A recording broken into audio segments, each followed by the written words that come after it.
Jamhuri ya Muungano wa Tanzania ni nchi huru na ambayo inaongozwa kwa mujibu wa katiba ya mwaka 1977 na marekebisho yake zaidi ya 14.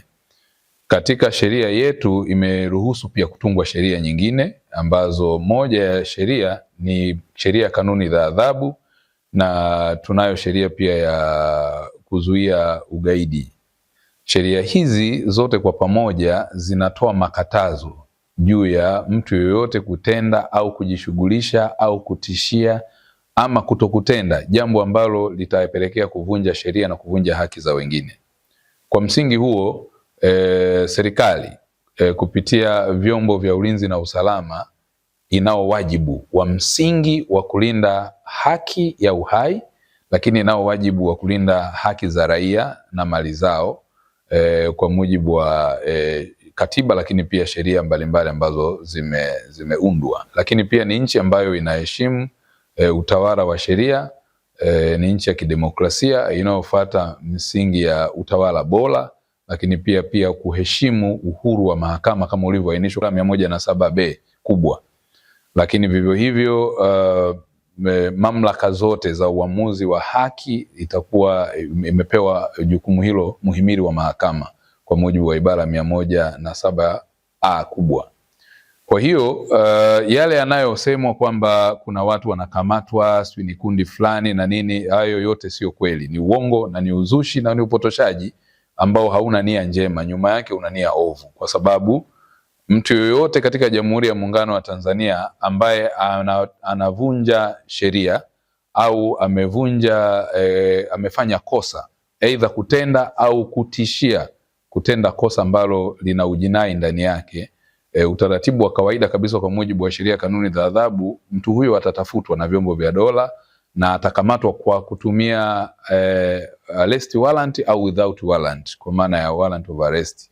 Kwa maana hiyo utaratibu wa kukamata mtu ambaye ametenda au anapelekea kutenda kosa la jinai ama kwa kutisha, kwa maneno, kwa vitendo, atachukuliwa hatua za kisheria. Kwa hiyo katika msingi huo hakuna, kwa mujibu wa sheria tulizonazo, hakuna kinga dhidi ya jinai kwa mtu yoyote. Ndio msingi wa sheria katika sheria za Jamhuri ya Muungano wa Tanzania. Hakuna mtu yoyote aliye na kinga dhidi ya utendaji wa makosa ya jinai, na hakuna mtu aliye juu ya sheria.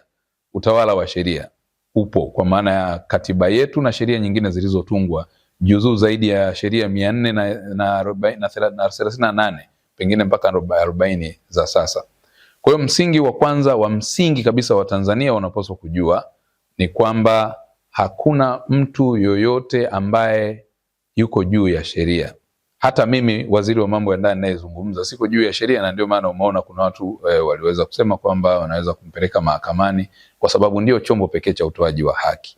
Kwa hiyo halengwi mtu wala kundi wala mtu yoyote. Anaenda kukamatwa au kutafutwa ni yule ambaye atakuwa ametenda kosa la jinai au alipelekea kutenda kosa la jinai, na kwenye mazingira ambayo pengine amefanya vitisho kwa wananchi, vitisho kwa jamii, au ametenda matendo ambayo yanapelekea kuvunja haki za wengine, matendo ambayo yanapelekea kudhoofisha uchumi, kuhujumu uchumi, kuhujumu jamii au biashara na pamoja na shughuli nyingine zozote za umma, huyo atakuwa ametenda kosa. Sasa kwa muktadha wa makosa ni yule mtu ambapo anapokuwa amekamatwa kwa tuhuma hizo, anakuwa bado ni mtuhumiwa, na hivyo atapelekwa kwenye vyombo vya usalama, na baada ya hapo atapelekwa mahakamani, na katika utaratibu wa kwenda mahakamani DPP kwa maana Director of Public Prosecution atamfungulia au kumpa charge sheet kwa maana ya kumchaji na makosa aliyotenda au aliyotaka kutenda kwa mujibu wa sheria, na atatafsiri sheria kulingana na aina ya kwanza kosa lilolitenda kwa kusema au kwa kutenda au kwa kutokutenda, lakini pia vielelezo alivyokamatwa navyo mtuhumiwa husika. Hivyo ndivyo vinavyoweza kumfanya Director of Public Prosecution kwenye ofisi yake kuitafsiri yale matendo au maneno au kutokutenda ama vielelezo alivyokamatwa navyo ili aweze kupelekwa sasa mbele ya mahakama kwa kosa mahususi lililotajwa na sheria.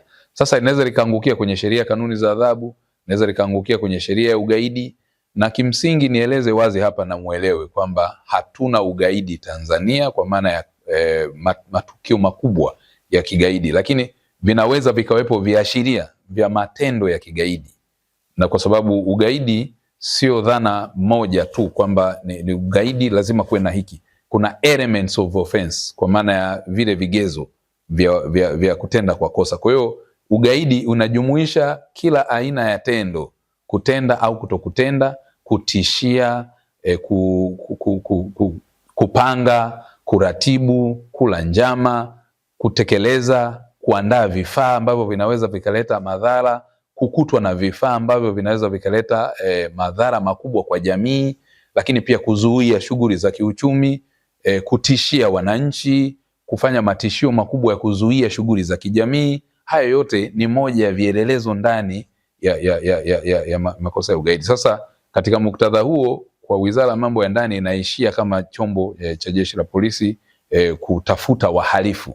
Kwa hiyo wanaokamatwa ni wahalifu. Sasa mhalifu hatafutwi mtu kulingana na cheo chake, hatafutwi mtu kulingana na kazi anayofanya au title yake ya elimu ama jamii anayotoka.